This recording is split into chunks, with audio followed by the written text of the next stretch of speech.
Olá, sejam todos bem-vindos à nossa Escola Bíblica Online. É um prazer tê-los aqui novamente. Eu sou o professor Israel e chegamos à aula de número 12. Mas antes de começarmos, eu sempre digo no começo dos vídeos, esse conteúdo aqui é produzido para te ajudar no seu estudo da Palavra de Deus. Por isso é muito importante você reservar um tempo para ler o texto bíblico, reserve um tempo para ler a sua revista e reserve um tempo para assistir essa aula.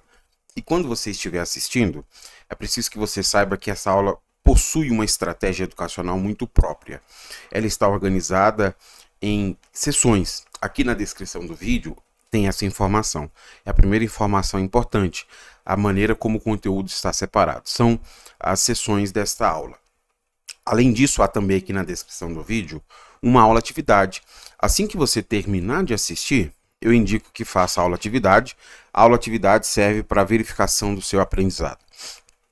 É muito importante você fazer a aula-atividade, verificar o que aprendeu e caso tenha ficado alguma dúvida ou deseje fazer algum comentário, há também aqui na descrição um fórum onde você pode colocar as suas dúvidas ou deixar os seus comentários. Se desejar também comentar aqui no vídeo, para mim é sempre muito prazeroso poder estar interagindo com vocês. Eu me sinto prestigiado pelos comentários e pelo apoio que os irmãos e irmãs me dão em cada um dos vídeos. Deus abençoe sua vida. Obrigado por estar aqui e por estar interagindo comigo. Bom, para iniciar, eu quero apresentar a vocês as 3 sessões da nossa aula. Essa aula está dividida em 3 sessões. Na primeira sessão, eu quero explicar para vocês o contexto teológico de 2 Timóteo 2:2. E por que o contexto teológico de 2 Timóteo 2:2? O comentarista da lição elegeu esse texto como sendo o texto áureo. É o texto mais importante. Como nós somos uma escola bíblica, eu sempre explico o texto áureo, que é o texto mais importante da lição. Então, o texto áureo é 2 Timóteo 2:2 e eu quero apresentar para vocês o contexto teológico de 2 Timóteo 2:2. Na segunda sessão, eu desejo explicar os versículos 1 a 7. Na verdade, eu quero apenas me deter no versículo 1 a 3. Os outros versículos são apenas exemplos do que Paulo está falando, então eu quero apenas lê-los para você ter uma dimensão da explicação, tá bom? Então, o versículo 1, 2 e 3 eu explico, os outros eu leio só para exemplificar o que Paulo está falando. E por último, na terceira sessão, eu encerro esta aula fazendo algumas aplicações. Então, como eu falei aqui na descrição do vídeo, essas sessões estão separadas para você. A qualquer momento você pode ir ou voltar para uma dessas sessões para, se necessário, assistir novamente. Tudo bem? Começando a primeira sessão, eu quero explicar para vocês o contexto teológico de 2 Timóteo 2:2. Nós lemos Paulo, na verdade, escrever na sua primeira carta para Timóteo, capítulo 4, que nos últimos dias surgiriam homens amantes de si mesmo, que ensinariam doutrinas de demônios, e o dia tão falado por Paulo chegou. Estes homens têm sido uma oposição ferrenha ao ministério de Timóteo, principalmente por Timóteo estar muito alinhado com Paulo em relação ao evangelho. Por causa disso, Timóteo tem sofrido oposição e rejeição ao seu ministério pela maneira honesta como ele anuncia o evangelho e pelo seu alinhamento da ortopraxia, né, da prática e do ensino que ele tem exercido na igreja. Afinal de contas, essa foi uma orientação de Paulo lá no capítulo 4 que eu mencionei. Apesar de todo este sofrimento, o intuito de Paulo é mostrar para Timóteo que ele deve se manter fiel ao evangelho e também não deve, sob nenhuma hipótese, sentir vergonha de dizer que esta fé que ele tem praticado é uma fé que lhe foi legada pelo apóstolo Paulo. Essa fé apostólica, ele não deve se envergonhar dela. Para deixar esta mensagem muito clara para Timóteo, Paulo utiliza 3 ordens ou imperativos, que são ordens muito claras desta mensagem que estou comunicando a vocês. O primeiro imperativo aparece no versículo 1. Paulo diz para Timóteo ser forte. O segundo imperativo aparece no versículo 2. Paulo diz para Timóteo escolher pessoas de confiança.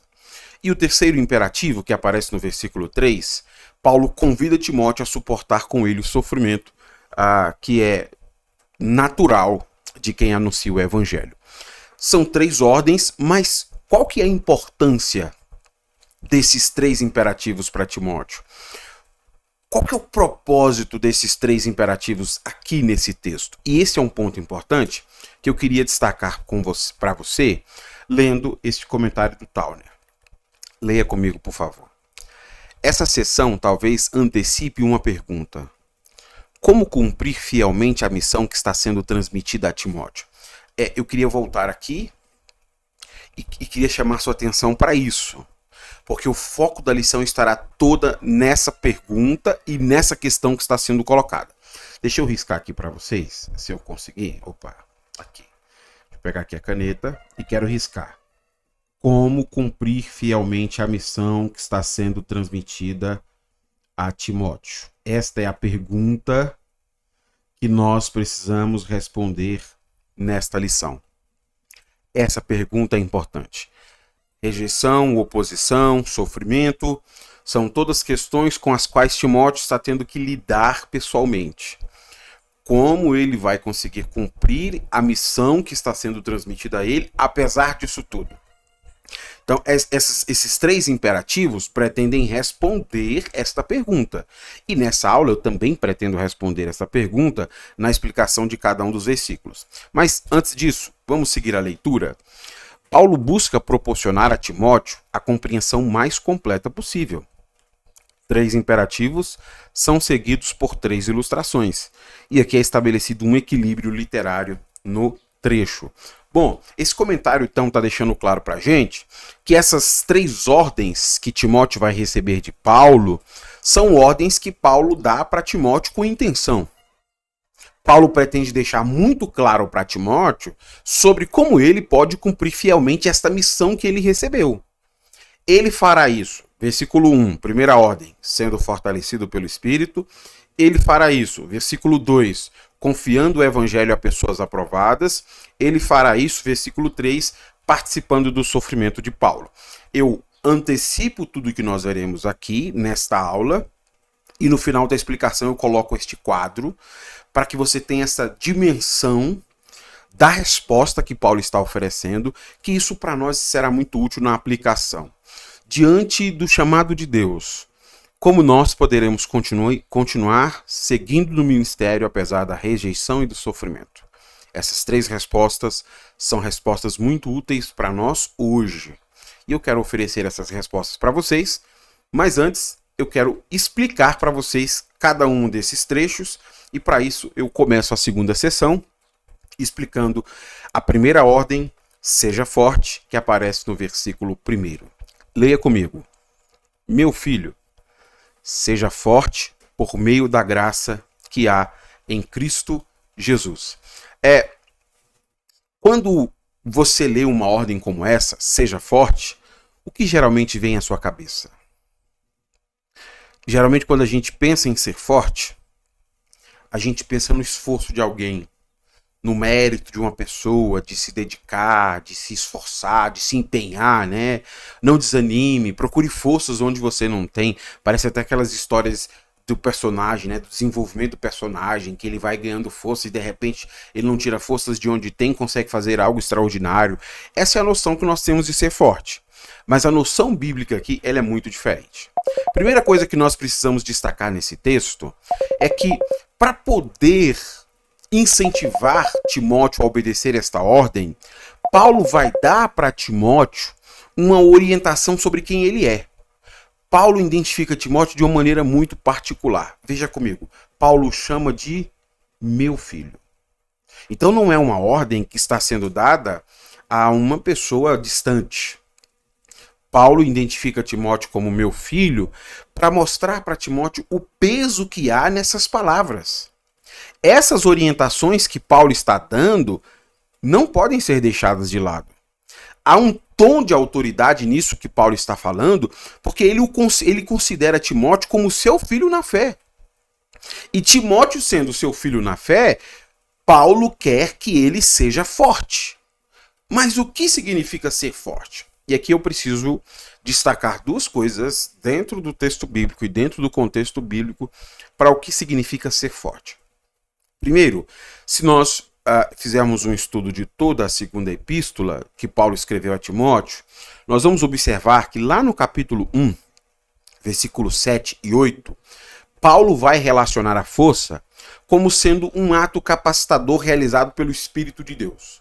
Então veja, força é um empoderamento do Espírito sobre a vida da pessoa. Nesse sentido, ser fortalecido não significa Timóteo se esforçar cada vez mais, Timóteo fazer cada vez mais, Timóteo ser incansável. Isso não tem a ver com seja forte. O fortalecimento para o ministério vem exatamente através da ação do Espírito Santo na vida da pessoa. O foco de Paulo é tentar mostrar que a força que Timóteo precisa para seguir no ministério virá do Espírito Santo. O Espírito Santo é quem vai capacitá-lo. E tem uma segunda questão aqui que eu preciso destacar sobre ser fortalecido, que tem a ver com o tempo verbal de seja forte. Fortalecer aqui, seja forte aqui, está no tempo presente. Ou seja, é algo que Timóteo precisa agora. Lembra da questão que eu coloquei na primeira sessão, lendo aquela citação? Como Timóteo conseguirá cumprir fielmente a missão que ele recebeu do Senhor? Para Timóteo conseguir cumprir a missão que ele recebeu do Senhor, ele precisa ser empoderado pelo Espírito agora. Diante de oposições, rejeições e dificuldades, a única possibilidade que Timóteo tem para seguir no ministério é ser empoderado pelo Espírito agora.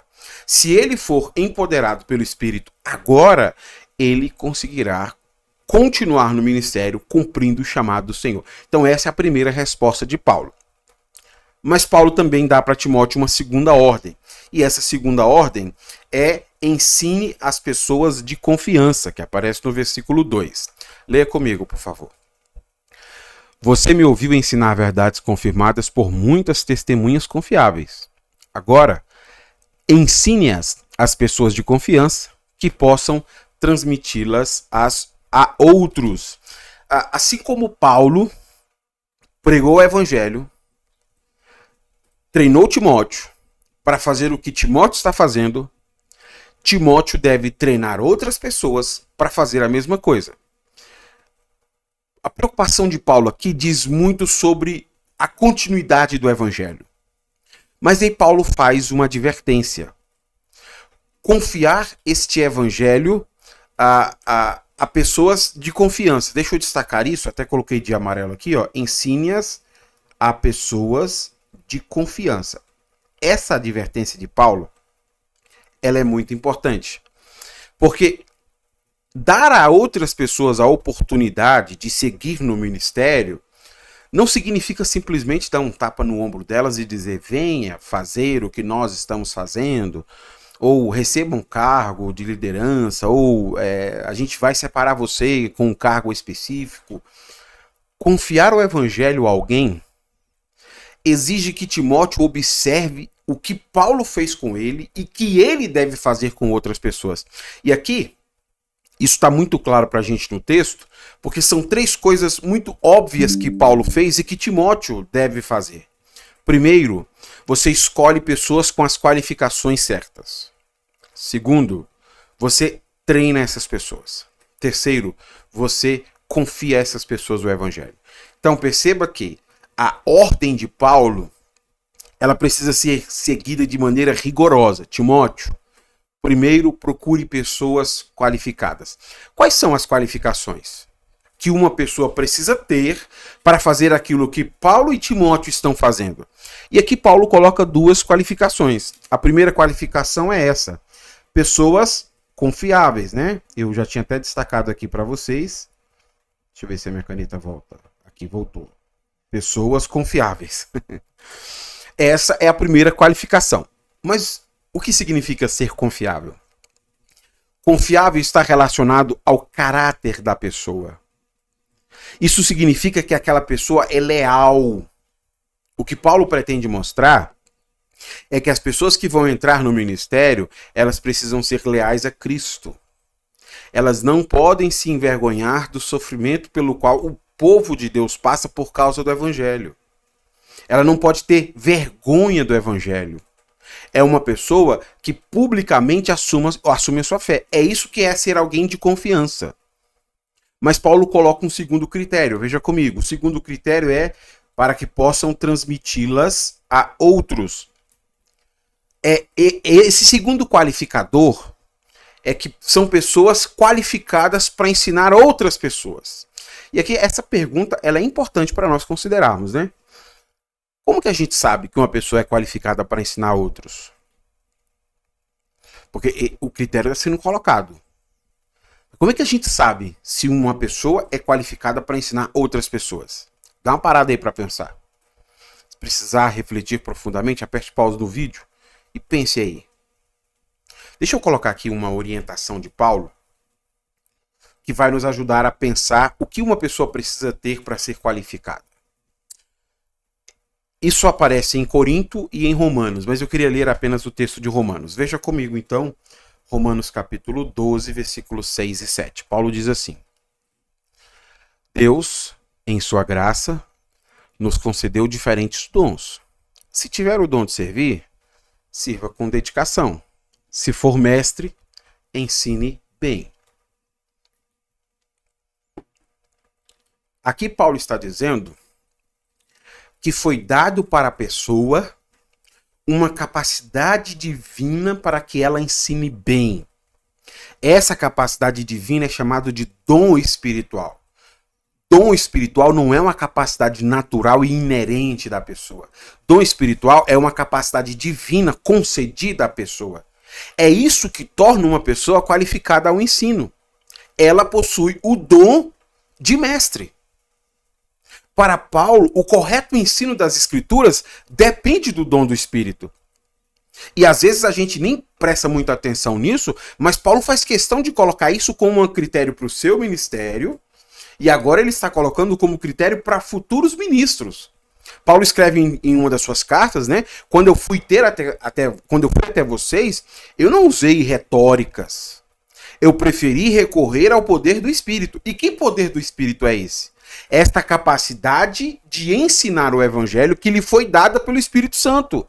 E esta é a segunda qualificação que Timóteo deve procurar nessas pessoas.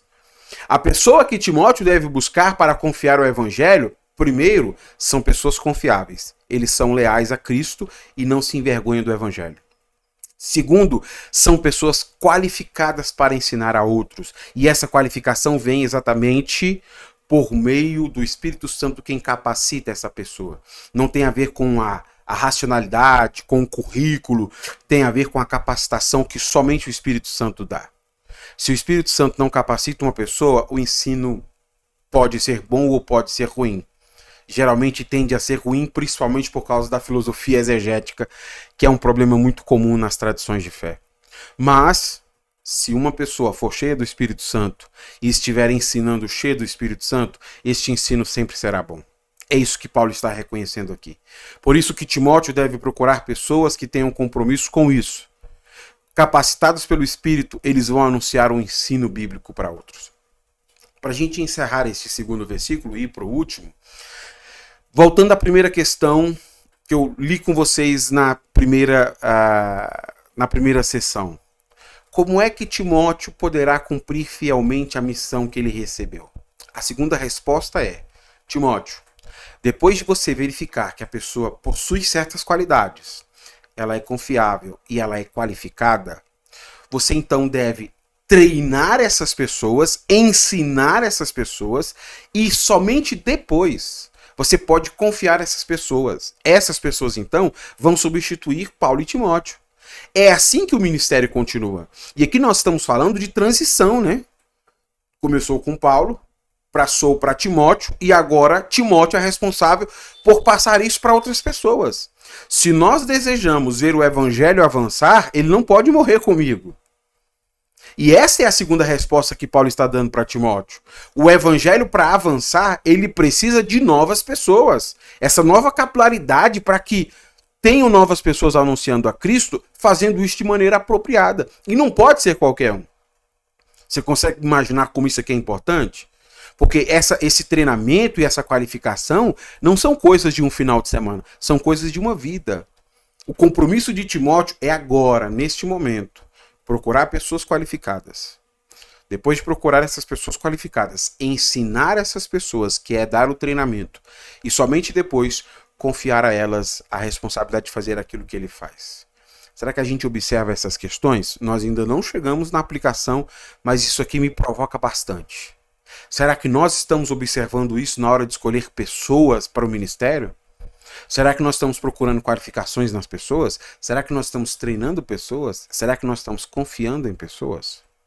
Bom, Paulo dá ainda uma terceira ordem para Timóteo, que é suporte comigo o sofrimento, que aparece no versículo 3. Leia comigo. Suporte comigo o sofrimento como bom soldado de Cristo Jesus. Paulo apresenta o sofrimento, aqui nesse versículo, como sendo parte integrante do ministério de quem proclama o Evangelho. Quem proclama o Evangelho precisa saber que o sofrimento faz parte de quem proclama o Evangelho. Daqui a pouco a gente vai entender por quê. Mas Timóteo precisa ter isso claro, que o Evangelho conduz ao sofrimento. E há um motivo para isso que eu pretendo explicar para vocês. Mas não só conduz ao sofrimento, como o Evangelho também possui uma recompensa. Duas palavras importantes, então, aqui no versículo 3, que nós vamos compreender agora. Primeiro, comunicar o Evangelho conduz ao sofrimento e possui uma recompensa. Eu quero mostrar isso para vocês com a ilustração que Paulo apresenta. Paulo apresenta 3 metáforas nos próximos versículos para exemplificar isso, para falar sobre sofrimento e recompensa. Veja comigo aí, por favor. Nós vamos ler, e aí eu queria que você estivesse atento para tentar me responder a 3 perguntas importantes. Versículo 4 é a metáfora do soldado. Versículo 5, a metáfora do atleta. Versículo 6, a metáfora do lavrador, ou seria também o fazendeiro. Eu quero ler com você, e o que eu queria que você observasse? Qual o sofrimento e qual a recompensa de cada uma dessas pessoas? Deixa eu repetir. Qual o sofrimento e qual a recompensa do soldado? Qual o sofrimento e qual a recompensa do atleta? Qual o sofrimento e qual a recompensa do lavrador, também conhecido como fazendeiro nos nossos dias? Vamos à leitura? Eu começo então, versículo de número 4. Nenhum soldado se deixa envolver em assuntos da vida civil, pois se o fizesse, não poderia agradar o oficial que o alistou. O atleta não conquista o prêmio se não seguir as regras. E o lavrador, que trabalha arduamente, deve ser o primeiro a colher o fruto de seu esforço. Se você precisar apertar pause no vídeo, aperte, mas eu queria que você tentasse me responder, olhando o vídeo, qual sofrimento do soldado? Tá claro aí, né? O sofrimento do soldado é ter que ignorar assuntos civis. Qual que é o sofrimento do atleta? Ter que treinar adequadamente. Qual que é o sofrimento do fazendeiro? Trabalhar arduamente. Agora, a pergunta que nós... desculpa, faltou do atleta, né? Qual que é isso já foi do sofrimento. Qual que é a recompensa de cada um desses? E essa pergunta precisa ser respondida por todos. Tenta ler comigo aí, por favor. Qual que é a recompensa do atleta? Poder competir e ganhar o prêmio. Qual que é a recompensa do soldado? Agradar aquele que o alistou. Qual que é a recompensa do fazendeiro? Ser o primeiro a receber uma parte da colheita. Percebe? Paulo desenvolve o seu argumento mostrando para Timóteo sofrimento e recompensa. Há sofrimento e recompensa para o soldado, para o fazendeiro e para o atleta. Mas qual que é a recompensa daquele que sofre por causa do Evangelho? Esses exemplos são dados exatamente para mostrar que há sofrimento e recompensa. Qual que é a recompensa de quem anuncia o evangelho?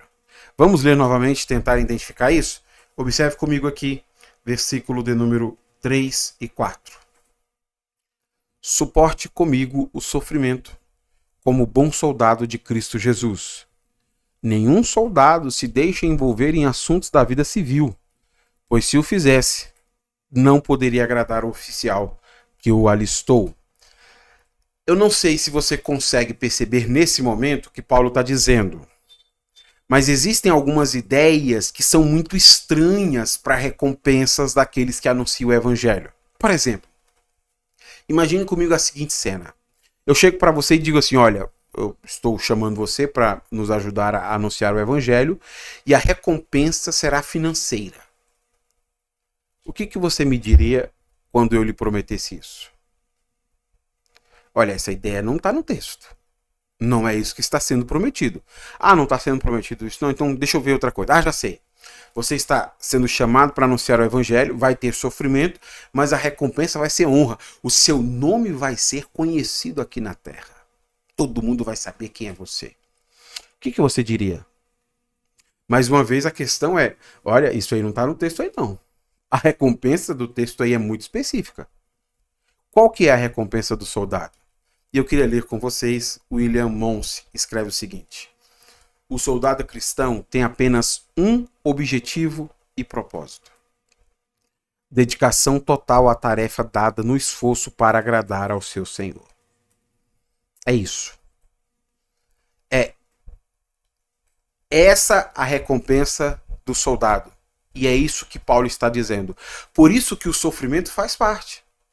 Porque este homem, esta mulher que estão sendo chamados para anunciar o evangelho, ao invés de pensarem no seu bem, eles estão pensando exatamente em agradar aqueles que o alistou, aqueles que o chamou. Por isso que é intrínseco ao ministério o sofrimento. Sofrimento não é uma opção. Ah, não, eu não quero sofrer. Então você não vai agradar ao Senhor, porque se tiver que escolher entre agradar a mim ou agradar a Deus, o soldado prefere agradar aquele que o chamou. Pela terceira vez, eu volto à questão do começo. Como Timóteo poderá cumprir fielmente a missão que ele recebeu? Timóteo precisa compreender que o sofrimento faz parte da missão que foi dada por Deus. Faz parte da missão porque a recompensa dele é agradar aquele que o alistou. E como essa é a sua recompensa, em muitos momentos ele sairá em prejuízo. Ou não estará pensando nos seus próprios interesses ou na sua própria vontade.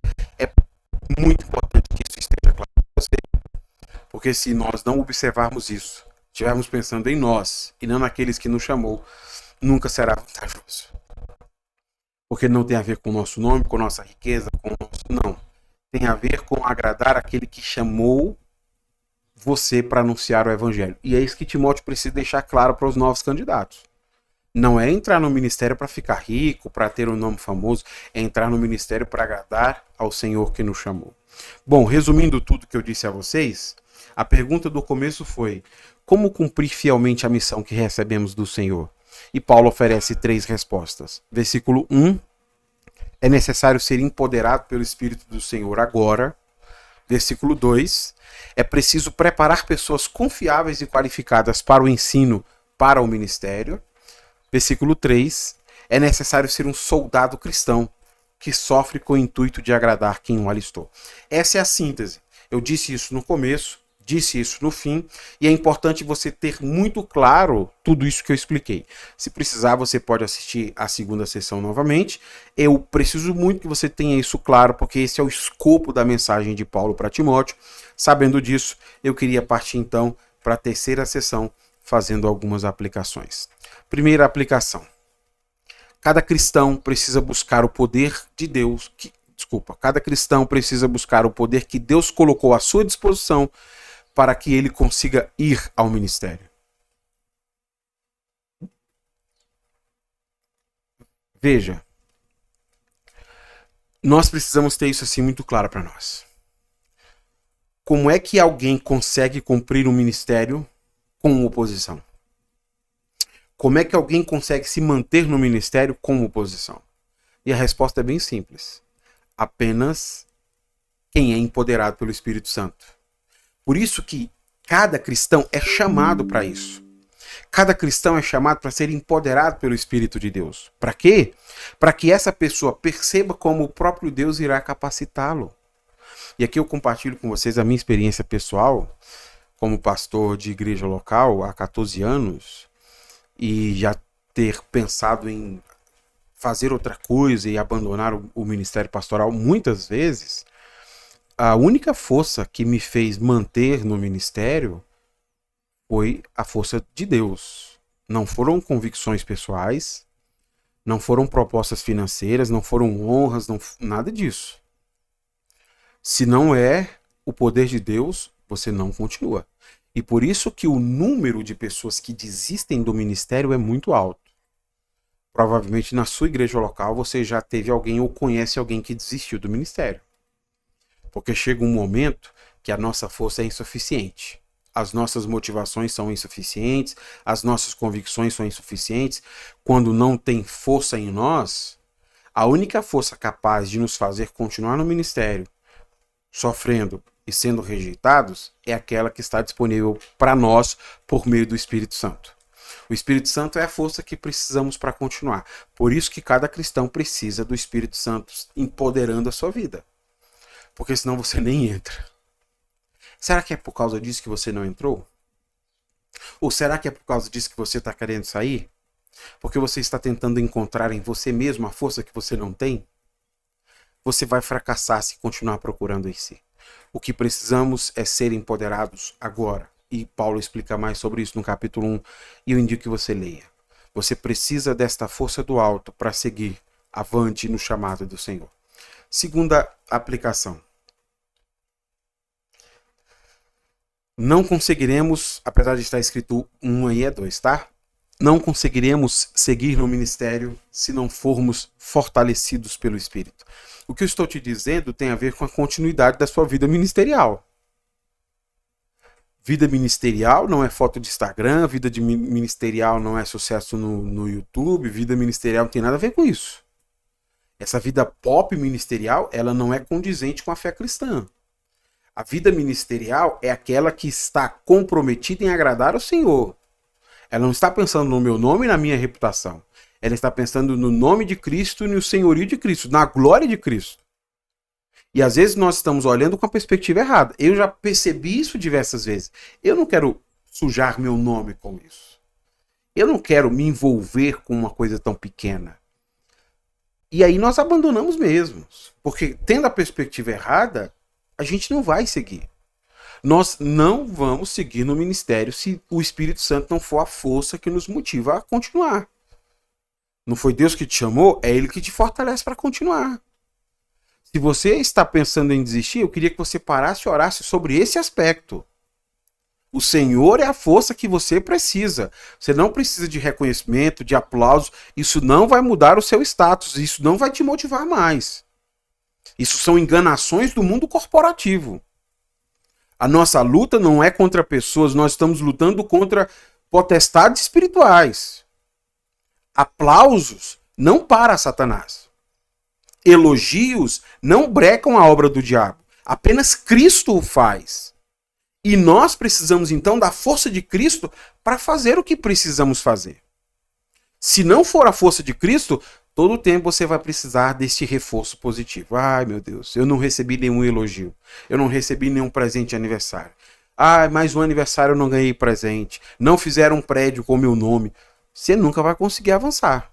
Você está se tornando refém de uma vaidade que te leva a desistir e que te afasta daquele que te chamou. Para continuar hoje, você precisa desta clara convicção. Toda a força que você precisa para seguir está no Espírito Santo de Deus. Segunda aplicação. Eu vou chamar de segunda porque terceira aplicação. Aqui já está certo, desculpa. Igrejas locais precisam se preocupar com a sucessão de pessoas no ministério. Eita, isso aqui é importante, hein, gente? Porque não é compatível com a fé cristã escolher pessoas para a liderança que não tenham qualificações.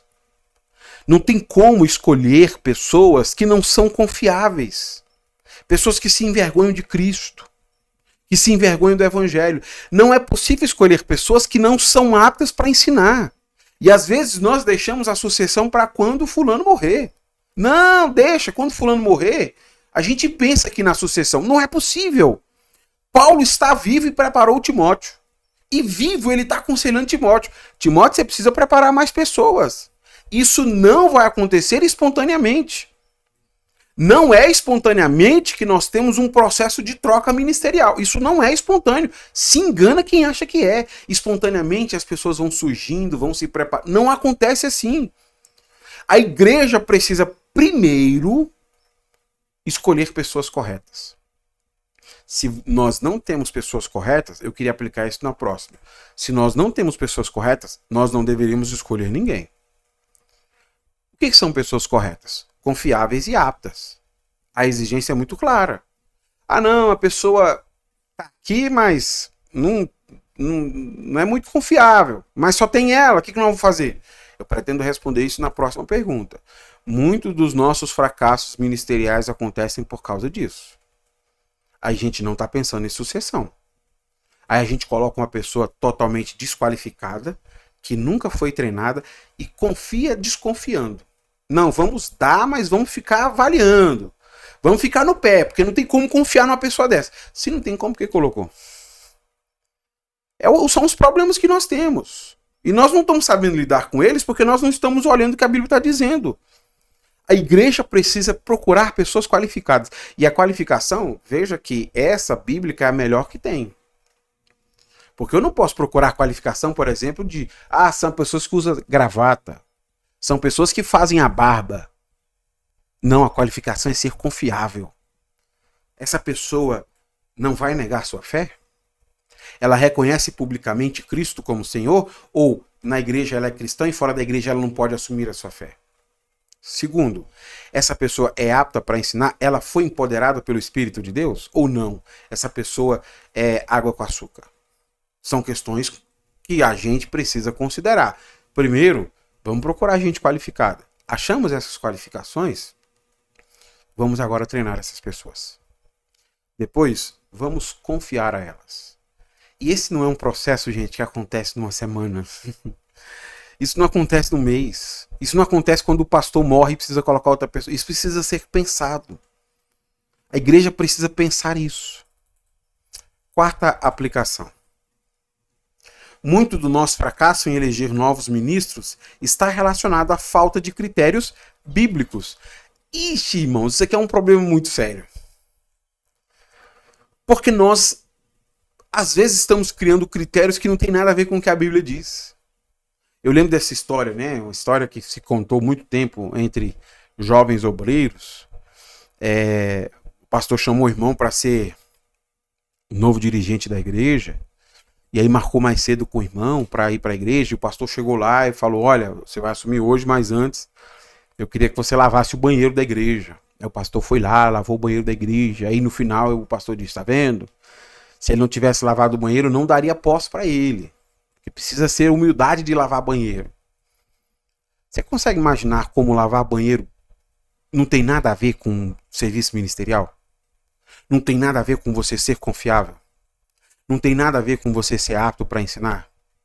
E às vezes nós estamos criando critérios da nossa cabeça. E aqui tem uma questão importante que cada igreja local precisa responder. O que fazer quando não existem pessoas qualificadas? Tudo bem, o mundo ideal é o que a Bíblia está dizendo, mas aqui na igreja eu não tenho. Eu não tenho gente qualificada. Ou às vezes na igreja eu não tenho gente apta para ensinar. E aí? A gente arrisca? Nós corremos o risco em pôr em prejuízo o trabalho ministerial porque não tem ninguém? Como nós deveríamos lidar com situações reais dessa? E aqui é claro que a resposta precisa ser bíblica, porque é um problema mesmo. Quando nós não temos pessoas confiáveis e qualificadas, como a gente reage? Sendo que o evangelho precisa avançar. Eu queria então oferecer a resposta de Jesus, que eu acho que é a melhor resposta que existe. Mateus capítulo 9, versículo 35 a 38. Jesus andava por todas as cidades e todos os povoados da região, ensinando nas sinagogas, anunciando as boas novas do reino e curando todo tipo de enfermidade e doença. Quando viu as multidões, teve compaixão delas, pois estavam confusas e desamparadas, como ovelhas sem pastor. Disse aos seus discípulos: a colheita é grande, mas os trabalhadores são poucos. O que fazer então? Orem ao Senhor da colheita. Peçam que ele envie mais trabalhadores para os seus campos. Uau! Jesus oferece a melhor resposta que poderia haver para o problema.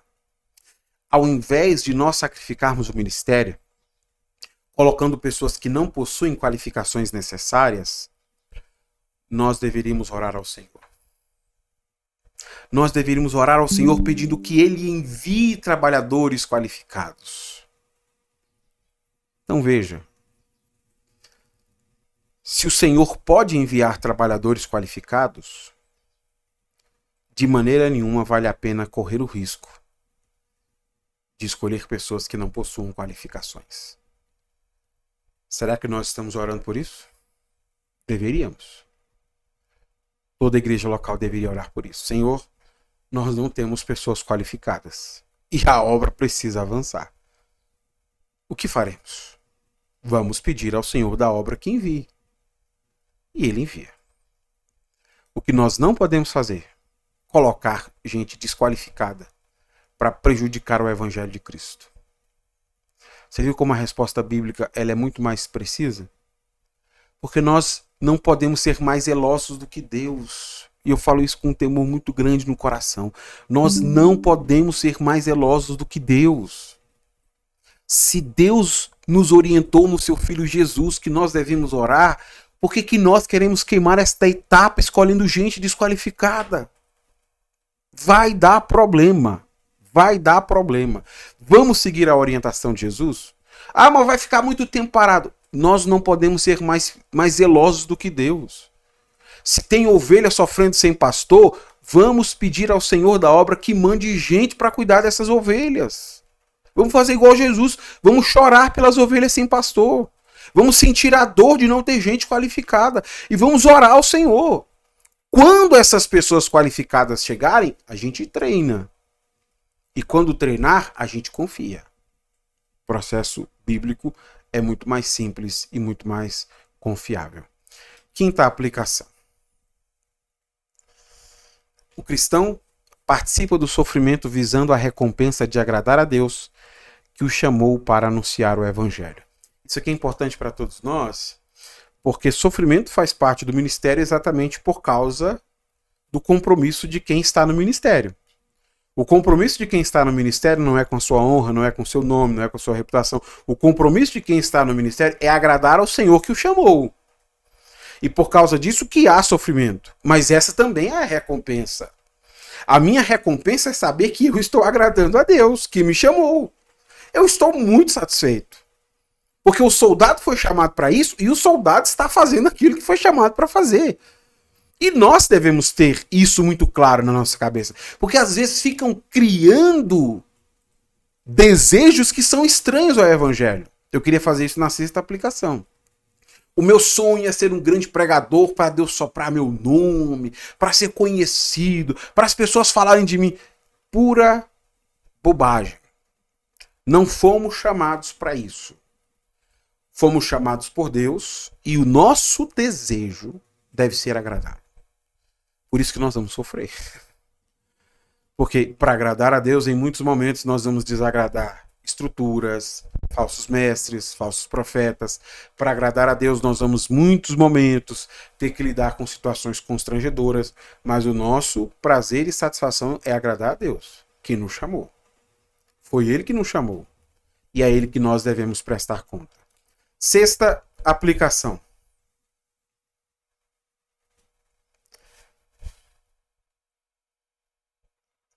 Não tá passando, só um minuto.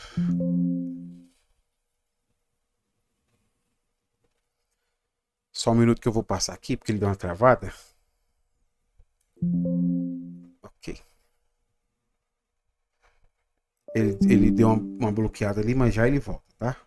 Sexta aplicação. Eu queria ler aqui para você a sexta aplicação, para que você tenha isso muito claro aí na sua cabeça. Olha lá, tá passando, tá bom? Só um segundo. Olha lá. Sexta e última aplicação. Aí está ela. Ok. Ainda bem que ela chegou. Leia comigo. Ministros cristãos precisam avaliar suas motivações ao ministério. Você precisa avaliar porque você quer entrar no ministério. Você precisa considerar porque você quer sair do ministério. Porque às vezes nós estamos querendo sair pelas motivações erradas. É porque eu não estou sendo prestigiado, remunerado de forma apropriada, etc, etc, etc, etc. Essa avaliação de motivação é importante porque ela nos ajuda a perceber por que é que estamos aqui. Ministros cristãos precisam avaliar isso. E aqui eu queria colocar um trecho das palavras de Paulo, que acho que são palavras importantes demais para a gente. Leia comigo aí, por favor. 1 Timóteo 6 é um texto que nós conhecemos bastante, porque nesse texto Paulo vai falar sobre o amor ao dinheiro. Mas veja o contexto onde Paulo fala sobre o amor ao dinheiro. Ensine essas coisas e incentive todos a obedecê-las. Talvez alguns nos contradigam, e é para Timóteo que nós estudamos hoje. Mas esses são os verdadeiros ensinamentos do Senhor Jesus Cristo que conduzem a vida de devoção. Quem ensina algo diferente é arrogante e sem entendimento. Versículo 5. Pessoas assim sempre causam problemas, têm a mente corrompida e deram as costas à verdade. Para eles, a vida de devoção é apenas uma forma de enriquecer. É aqui que Paulo fala sobre o amor ao dinheiro ser a raiz de todos os males. Para pessoas que pensam na vida de devoção como uma forma de ficar rico. Por que você quer estar no ministério? É porque ele pode lhe dar uma casa, um salário. Essas motivações são estranhas ao evangelho. Paulo fala disso em 1 Coríntios, né? Apesar de ser um direito, eu nunca deixei de cumprir o ministério por causa de não ter esse direito. Porque em muitos momentos, como aconteceu na igreja de Tessalônica, para a gente cumprir o ministério, nós vamos ter que trabalhar de dia e de noite para não sair pesado para os irmãos. Mas pessoas que estão no ministério pela motivação errada, eles estão pensando apenas no lucro. Quanto que eu vou ganhar com isso? Como que eu vou ficar bem? Por isso que eu disse que você precisa avaliar as suas motivações. A todo momento nós precisamos considerar isso. O meu compromisso é ser fiel a quem me chamou? Ou eu me perdi? Bom, eu espero que todas essas considerações tenham lhe ajudado. Se Deus nos permitir, na semana que vem nós nos encontraremos aqui para uma nova lição da Escola Bíblica. Eu espero você então. Até a próxima aula.